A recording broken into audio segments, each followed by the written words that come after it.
Welcome back to the Movie Man. Today I will show you a 2022 American Gothic mystery thriller film, The Pale Blue Eyes. Spoilers ahead, watch out, and take care. The movie is set in the year 1830 in the Hudson Valley region of New York. The protagonist is a retired detective Augustus Lander. He lives alone in his house and does nothing but drink. This is because his wife passed away due to an illness some years ago and his daughter has disappeared since some months. One morning, as he is chilling by the river, a military officer, Captain Hitchcock, approaches him and mentions that his senior wants to meet him. Lander, who doesn't like leaving his house, refuses to go, but when Hitchcock stresses that the matter is urgent, he agrees. Along the way, they talk about Lander's past achievements. It turns out that he is one of the best detectives in the country, with a 100% success rate. He has always solved the mystery he has been assigned to. Soon, they arrive at a military academy,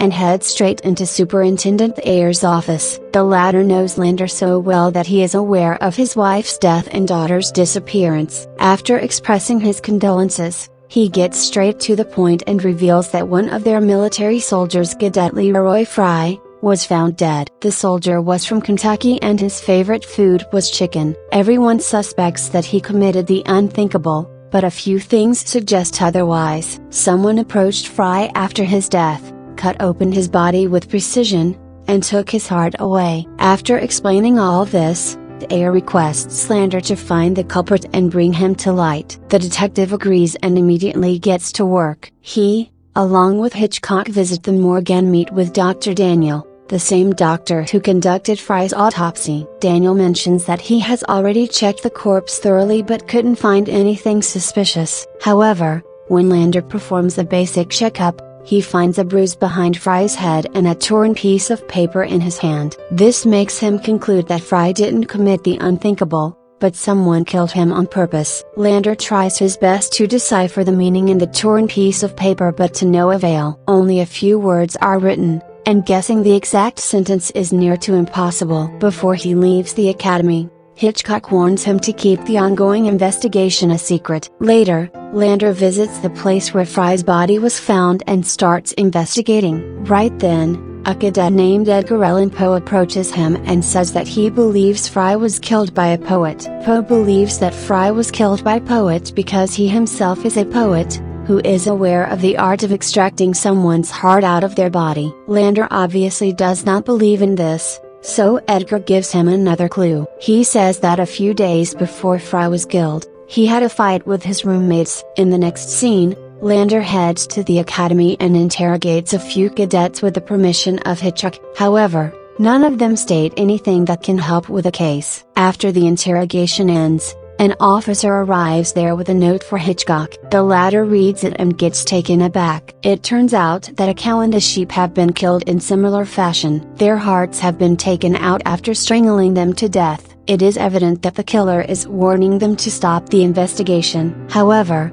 this only makes Lander more focused on finding the killer. So, he heads straight to Edgar and asks his help to decipher the message written on the piece of paper he found in Fry's hand. Although Edgar is only a trainee, who is not allowed to interact with outsiders, he agrees to help. And surprisingly, the same evening, he comes up with an answer. He visits Lander at his house and explains that although he cannot say what the entire note said, the last paragraph mentioned a "don't be late." This means that the killer had invited Fry to a location. After a bit of discussion, the two come to the conclusion that the note was written by a woman. This is because a cadet like Fry would have no purpose meeting a man outside late at night. Just then, Edgar remembers seeing a beautiful woman outside the military base on the day the murder was committed. The following day, Lander sends a note to Edgar, asking him to meet him at a nice house near Lake Courage. Without wasting any time,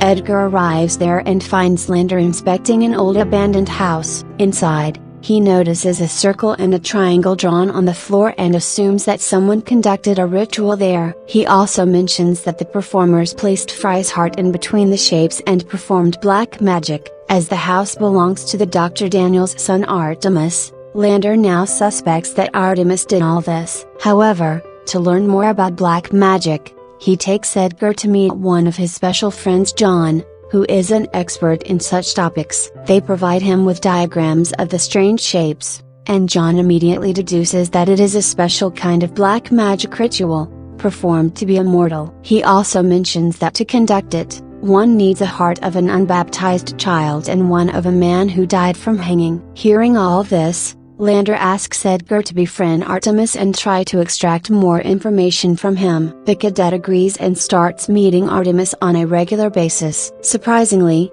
they become good friends. One night, Edgar gathers with Artemis and his friends for some drinks. From their conversation, he learns that Fry was in a relationship with Artemis' beautiful sister Lee. Many believe that he committed the unthinkable after she ditched him. Elsewhere, Lander gets a vision of his lost daughter and starts panicking. It is clear that he still hasn't got over that tragedy. The next morning, the murdered cadet's funeral is finally conducted. As Lander pays his respects, he is approached by Fry's mother, who hands him Fry's diary. She wants him to have it, so that he can find the real culprit. She also mentions that everything in the diary is written in a cryptographic language and she does not understand any of it. Later, while returning home, Lander runs into Daniel and his wife, Wiley, and tells them that he will not stop until he finds the killer and punishes him. When Wiley asks him about his wife, Lander replies to her that she died 2 years ago. Elsewhere,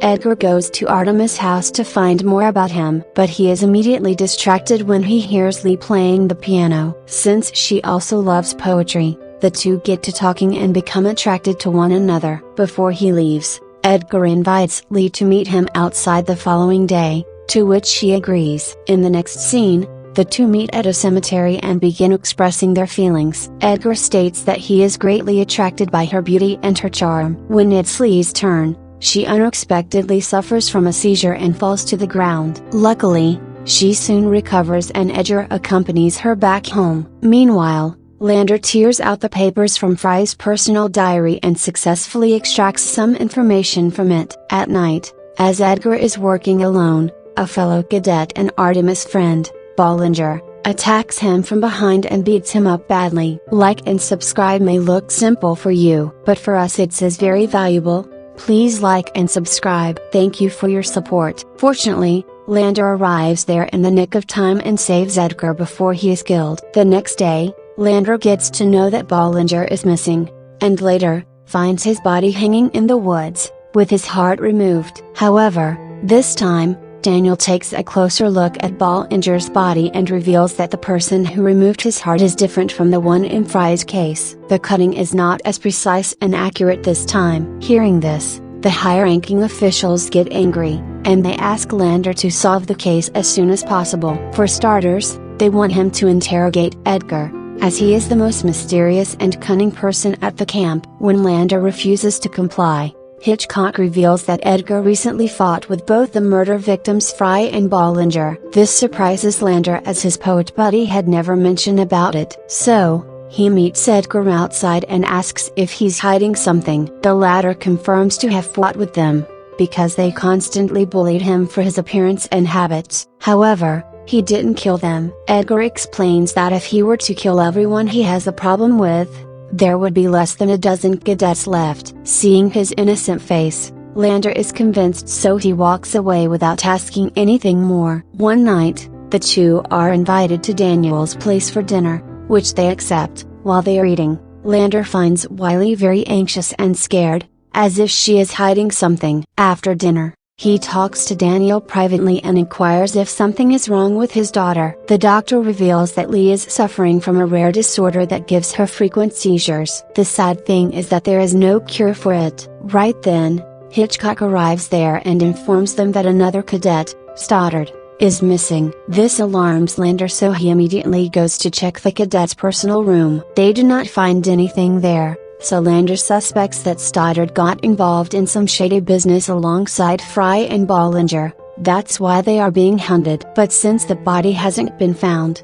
it is possible that he has simply run away. Following this, Lander goes to his wizard friend John and asks him about the witch hunter that he mentioned before. John brings out a picture of it, explaining that he is the one who wrote the book containing the procedures to become immortal. As soon as Lander sees the picture, he remembers seeing it at Daniel's house and immediately heads toward there. Meanwhile, Lee and Artemis have captured Edgar and are about to perform the same ritual as they did with Fry's heart. Shortly after, Lander arrives at Daniel's house and confronts him about the witch hunter and his daughter's illness. Having been caught red-handed, the doctor accepts his mistake and reveals that after he failed to treat his daughter, he was forced to follow the path of witch hunting to keep Lee alive. However, he mentions that his wife, daughter, and his son are mainly involved in the process. Even now, they are about to sacrifice Edgar for the cause. Hearing this, Lander gets terrified and rushes towards the abandoned house. Fortunately, he reaches there in the nick of time, right before Lee and Artemis can cut through Edgar. While Lander is relieved, Lee becomes enraged and starts spilling oil everywhere, igniting a large fire. Artemis uses this opportunity to fight Lander so that his sister can continue the ritual. But sadly, while she is at it, a large wooden pole falls on her, knocking her unconscious. Artemis rushes to save her, but both of them get trapped inside the fire. Before the entire cottage collapses, Lander grabs Wiley and Edgar and leaves the place. The following day, with Edgar in the hospital, the superintendent officer praises Lander for his service, believing that the case has finally been solved. Hitchcock also thanks Lander and apologizes for misbehaving with him at times. After a few weeks have passed, Edgar completely recovers and visits Lander at his house. Surprisingly, he has found out something shocking. He mentions that after examining the handwriting on the note fragment in Fry's possession and on the note that he received from Lander,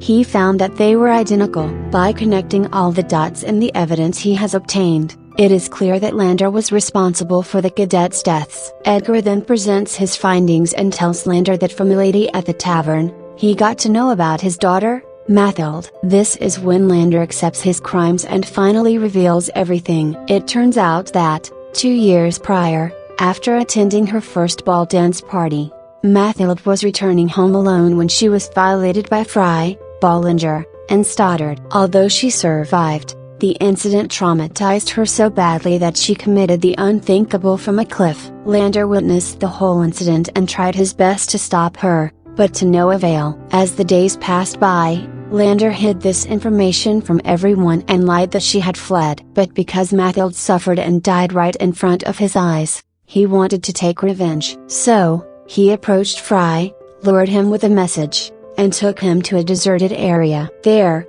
he brutally finished him off and made the scene look as if the victim had committed the unthinkable. After he left, Lee and Artemis extracted Fry's heart for their ritual. When Edgar asks him how he found out about Bollinger, Lander replies that he got to know from Fry's personal diary. So, at an opportune moment, he murdered Bollinger and dismembered his body to give the impression that the cadet had been killed by the same killer who had disfigured Fry's body. This is the reason why Dr. Daniel found both incisions to be different. Finally, Lander believes that Stoddard has run away due to the fear of being killed. He might have escaped but will have to live out the rest of his life in fear. Lander took part in the investigation because he didn't want anyone to suspect him. He also wanted to know who extracted Fry's heart. In the final scene, Lander tells Edgar that he can go and tell the authorities that he is the real killer. However, the poet refuses, saying what he did was understandable. Criminals like Fry and Bollinger deserve nothing less than what they got. Saying this, Edgar burns down the notes and hence erases the evidence that could have got the detective arrested. Edgar then leaves, but not before telling Lander that he really treasures the moments they spent together. The movie ends with Lander walking to the edge of the same cliff from where his daughter committed the unthinkable. He lets her hair ribbon float away saying, "A rest my love." That was all of the video. I hope you enjoyed it. Thanks for watching.